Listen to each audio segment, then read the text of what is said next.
All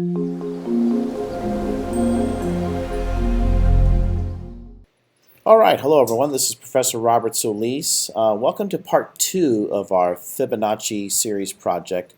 So a student had a very good question, which is how do we limit the number that's going to be entered by the user to prevent them from entering an inappropriate number, which is what we saw in our previous video. The user entered 50 and that crashed because an integer can't accommodate a number bigger than 2.147 billion. And then on top of that, I'm thinking, what if the user were to enter a letter? That's not good either, right? So we want to get rid of letters. We want to get rid of inappropriate numbers, say, for example.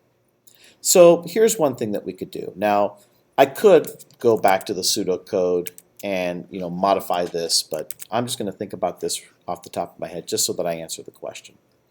One of the things that we can do is we can generate a try block. So over here, if I generate a try block by typing the word try in the get user input section, what am I going to do? I'm going to try to do this. So let me cut this and paste this here. I am going to try to get the contents of this text box and convert it into a 32-bit number. Now, if the user enters a letter or if they enter a symbol, that's obviously not going to work. So what I'd like to do is to display to the user a message box. So we can say message box dot show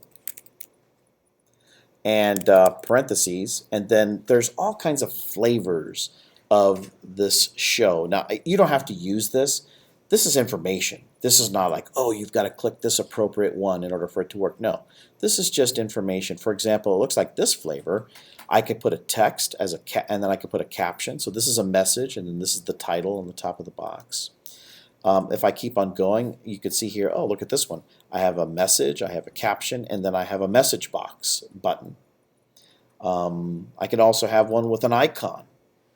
So it looks like I have all kinds of different options over here, but for sure we want some sort of a text message. So it looks like over here I can put a message, something like invalid input, comma. Okay, so what do I want to do next? Well, I need to display some sort of a caption. Oh, that's what I can do. So we'll say something like, let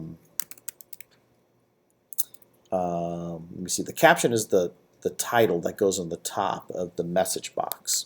Whoops. So, oh, okay, I like that. Is it like this? Is that how you spell that? I think so. I like that. Whoops, invalid input, comma.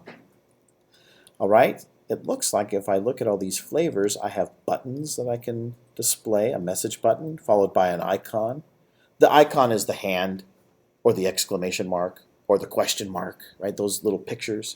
But first, let's see, let's put a button. So let's see here. It looks like it says message box button, message box buttons dot. Okay, so how about this? Just okay, just an okay button. So in other words, I'll display a message box, and I just want an OK button so that the user acknowledges, oh, I did something wrong. So I'll just simply double-click OK, comma. And then how about an icon? Wow, I didn't even have to type anything. It automatically shows me all of the different icons that are available.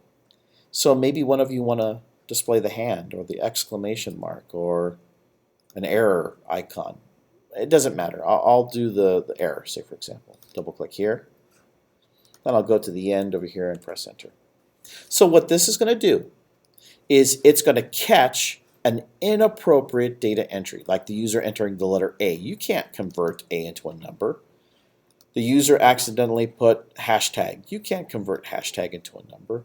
The only valid numbers here are 0, 1, 2, 3, 4, 5, 6, 7, 8, 9, or any combination of. So if you didn't do that, I'm going to catch. Your hand has been caught in the cookie jar. And here's what I'm going to do. I'm going to give you a message.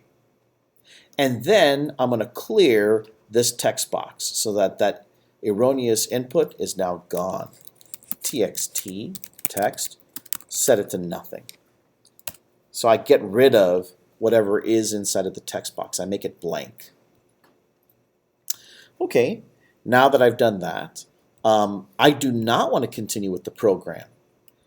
I would only continue with the program if everything is correct. So what I better do is exit the sub. So what happens is when you get to this statement over here, everything below is ignored and it goes to the end of the sub. I don't want to continue execution if you did something inappropriate. Only if this works, here's what's going to happen. I entered the number 4. 4 is converted into a number. From here, we jump from here to here because everything worked. All right, I enter the letter Q.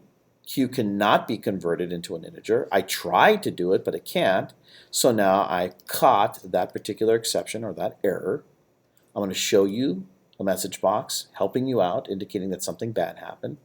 I'll clear what you entered, and then I'll exit the sub, allowing you to enter a brand new number. Okay, so this deals with inappropriate entry, but your question was numbers, right? So we know that we want them to enter a number from 1 to 45. Well, we can take care of that with an if statement.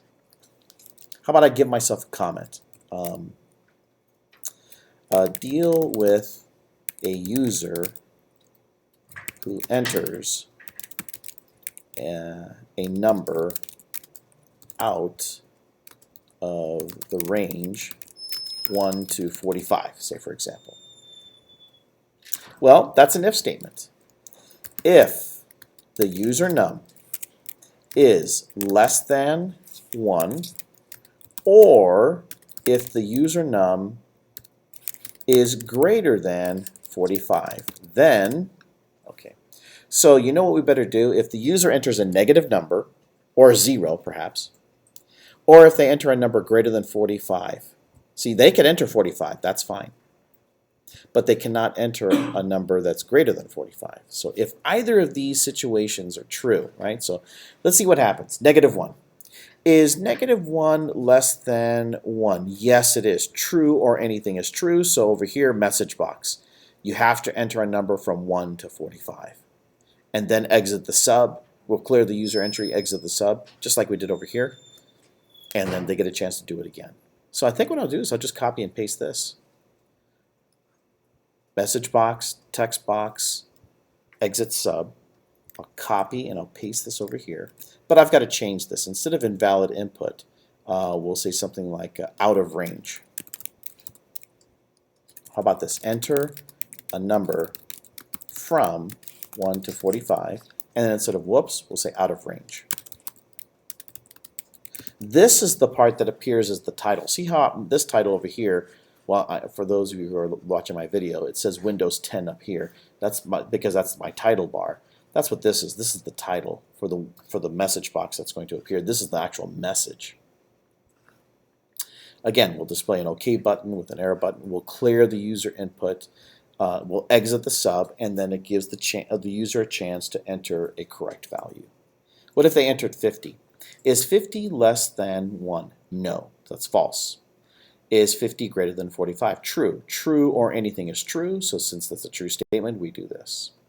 If I enter any number from 1 to 45, so let's say 1, is 1 less than 1? No. Is 1 greater than 45? No, that's false, or false is false, so this if statement gets completely ignored. So this is the way that I check to see if the user entered a value in a range. Let's see what happens. Run the program. And I'll move this over here so that you can see the code. And negative 5.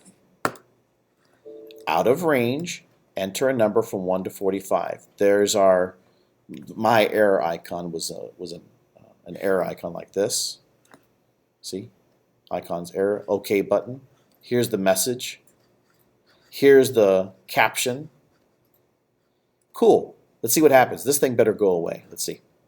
Ah, nice. What I meant to do is I meant to enter 50. Oh, you still can't do that, out of range. Okay. Sorry about that. What I meant to do is to enter the letter Q. Up, can't do that. See, that's that try block up here. The try block says take the letter Q, convert it into an integer. You can't do that. You try to do that, but it doesn't work, so I'm going to stop you. That's an exception. So I'll display invalid input. Whoops, that's our caption. Now when I click this, this better go away. Good. Now let me enter a valid number. Okay, now it displays Fibonacci numbers, specifically 35 of them. Or maybe I want just 5 of them. 1, 2, 3, 4, 5, so forth and so on. Okay, this is Professor Robert Solis. I hope this video lesson was helpful. Have a good day. See you next time.